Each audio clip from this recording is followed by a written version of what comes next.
કોંગ્રેસના પ્રવક્તા પાર્થિવરાજ કઠવાડિયાનો આક્ષેપ. ગુજરાત સરકારનો કિડની ડાયાલિસિસ પ્રોગ્રામ નિષ્ફળ હોવાનો આક્ષેપ. કેગના અહેવાલમાં વિગતો સામે આવી. ગુજરાતમાં કિડનીના 1% દર્દીઓ પણ ડાયાલિસિસ સેન્ટરનો ઉપયોગ નથી કરતા. ગુજરાતમાં ડાયાલિસિસ પ્રોગ્રામ હેઠળ 265 સેન્ટરો કાર્યરત.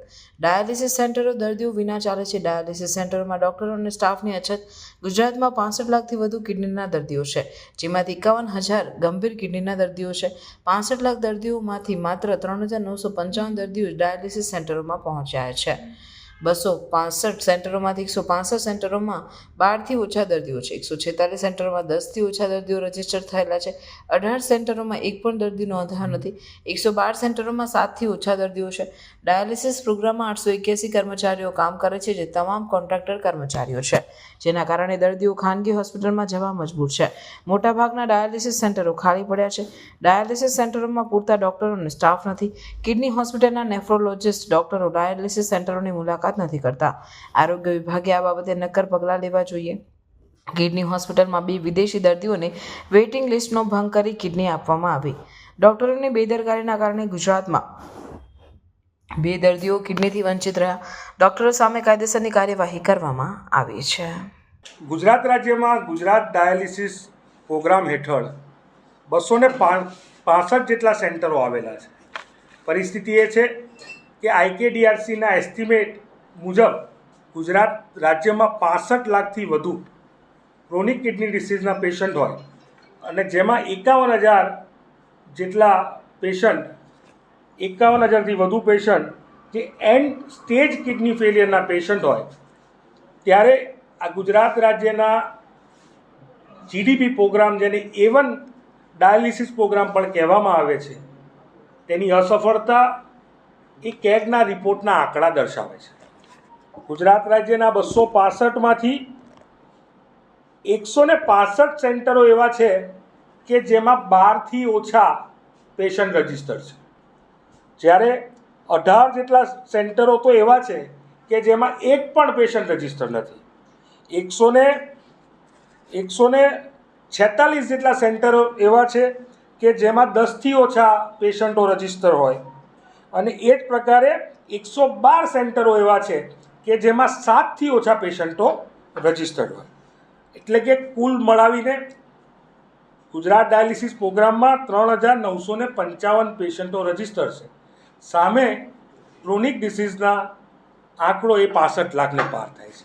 પરિસ્થિતિનું કારણ એ છે કે કેગનો રિપોર્ટ પોતે જ કહે છે કે વર્ષ 2022 અને 23ની વચ્ચે આ 265 ડાયાલિસિસ સેન્ટરમાંથી માત્ર 46 ડાયાલિસિસ સેન્ટર ઉપર નેફ્રોલોજીસ્ટ એટલે કે IKDના કિડનીના ડૉક્ટરો ત્યાં તપાસ માટે, ઇન્સ્પેક્શન માટે ગયા છે. સમગ્ર ડાયાલિસિસ પ્રોગ્રામમાં પરિસ્થિતિ એવી છે કે 881 કર્મચારીઓ કામ કરે છે અને બધા કોન્ટ્રાક્ટ બેઝ ઉપર. એક પણ કર્મચારી એ પરમનન્ટ કર્મચારી નથી. બધા 11 મહિનાના કોન્ટ્રાક્ટ બેઝ ઉપર નોકરી કરે છે. ત્યારે આ પ્રકારનો ડાયાલિસિસ પ્રોગ્રામ સંપૂર્ણપણે ગુજરાતમાં અસફળ અને ક્યાંક ને ક્યાંક આપણા ગુજરાતના દર્દીઓ ખાનગી હોસ્પિટલોમાં જવા માટે મજબૂર થયા છે. આ પરિસ્થિતિઓના લીધે જે આંકડાઓ દર્શાવે છે કે આટલી મોટી સંખ્યામાં કિડનીના પેશન્ટ ગુજરાત રાજ્યમાં હોવા છતાં ગુજરાત રાજ્યના 265 પૈકીના મોટા ભાગના ડાયાલિસિસ સેન્ટરો ખાલી પડ્યા છે. ત્યાં પૂરતા ડૉક્ટરો નથી અને પૂરતો સ્ટાફ નથી જે પરમનન્ટ. આ ગુજરાતના આરોગ્ય વિભાગનું ગુલાબી ચિત્ર છે. સ્પષ્ટ દર્શાવે છે કે ગુજરાત રાજ્યમાં આરોગ્ય વિભાગ જે પ્રકારની કામગીરી કરે છે, રોજે રોજ જે પ્રકારના ભ્રષ્ટાચારના મામલા, ગેરરીતિઓના મુદ્દા સામે આવે છે, મને એવું લાગે છે કે આરોગ્ય વિભાગે આ દિશામાં કંઈ નક્કર પગલાં લેવા જોઈએ. અને થોડાક દિવસો પહેલાં મેં એક પ્રેસમાં મુદ્દો ઉપાડ્યો હતો કે IKDRC હોસ્પિટલ કિડની આપી દેવામાં આવી. એ વિદેશી વ્યક્તિઓના કિડની ઉપર IKDનો કંઈક ખુલાસો પણ બહાર આવ્યો હતો. અને ખોટો ખુલાસો એટલા માટે હું કહું છું કે એના નામ જો હું આપવા માગું છું કે એક નાયરોબી કેન્યાની દર્દી હતી અને એક અમેરિકા US દર્દી હતો. આ 2 વ્યક્તિને કિડની કઈ રીતે મળી ગઈ, જ્યારે કે એ સમયે ગુજરાતમાં 5,000નું વેઇટિંગ હતું કિડની માટે અને દેશમાં 1.5 લાખ લોકો 1 લાખથી વધુ લોકો કિડની જંકી રહ્યા હતા.